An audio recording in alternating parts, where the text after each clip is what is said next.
Shalom,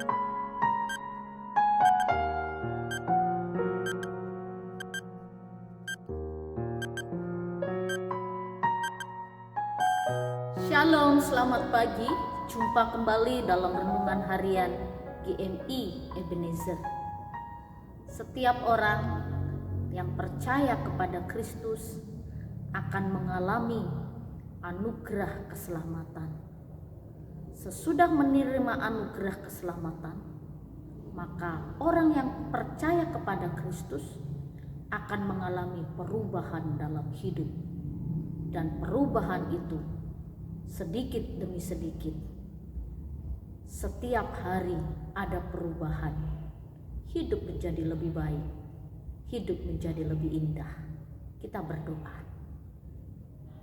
Bapa kami di surga, kami mau mengalami perubahan hidup ketika kami mengikut-Mu. Dan kami percaya hanya Engkau yang mampu mengubah segala kehidupan kami, karakter kami, sifat kami untuk lebih baik. Dan biarlah firman-Mu pagi ini mengingatkan kepada kami untuk terus kami mengalami pembaharuan dalam hidup menjadi lebih baik. Biarlah firman-Mu ini menjadi pedoman dalam hidup kami. Di dalam dan demi Yesus Kristus kami berdoa dan mengucap syukur. Amin. Pagi ini kita akan bersama-sama merenungkan satu tema firman Tuhan, hidup baru di dalam Kristus. Bapak, Ibu, serta saudara-saudari, kalau kita bicara tentang hidup baru, mungkin bukan sesuatu hal yang baru bagi kita, tetapi sesuatu hal yang sering kita kenal, bahwa kita yang ada di dalam Kristus, kita mengalami hidup yang baru. Kita sudah diselamatkan oleh Tuhan dari dalam maut ke dalam hidup yang kekal, dari dalam kegelapan ke dalam terangnya yang ajaib. Perubahan hidup ini terjadi karena Kristus yang memberikan dirinya, dan Dia juga menebus kita untuk kita dapat mengalami perubahan hidup. Jadi hidup kita ini karena hidup menjadi orang-orang tebusan. Yesus Kristus Tuhan kita, Dialah yang menebus kita. Dalam hidup yang baru yang kita jalani bersama dengan Kristus, tentu banyak mengalami tantangan dan persoalan. Dan ketika kita hidup baru di dalam Kristus, ada pemikiran yang baru, pemahaman yang baru, karakter yang baru, dan juga perbuatan-perbuatan yang baru. Ini terjadi ketika Yohanes Pembaptis menyerukan pertobatan, dan ada beberapa orang bangsa Israel datang kepada Yohanes untuk dibaptis. Di dalam Lukas pasal 3 ayat 12-13 demikian bunyi firman Tuhan. Ada datang juga pemungut-pemungut cukai untuk dibaptis, dan mereka bertanya kepadanya, "Guru, apakah yang harus kami perbuat?" Jawabnya, "Jangan menagih lebih banyak daripada yang telah ditentukan bagimu."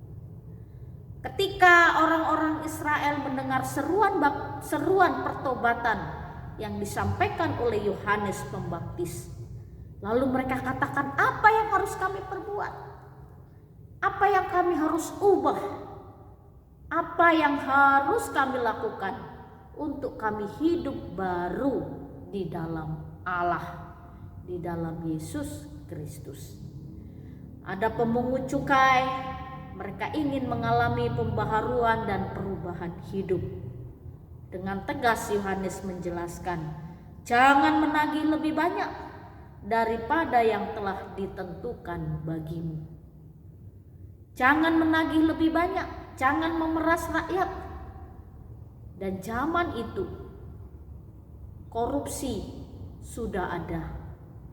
Bahkan dalam perjanjian lama juga bangsa Israel dilarang untuk korupsi. Dan pemungut-pemungut cukai yang datang kepada Yohanes Pembaptis disampaikan supaya kamu jangan menagih lebih dari yang ditentukan. Ini loh contoh hidup baru di dalam Kristus. Hidup sesuai dengan kebenaran. Bapak, Ibu, serta saudara-saudari, bagaimana dengan kehidupan kita? Apakah kita hidup sudah sesuai dengan standar kerajaan Allah? Ataukah kita masih hidup seperti orang yang tidak ada di dalam Kristus?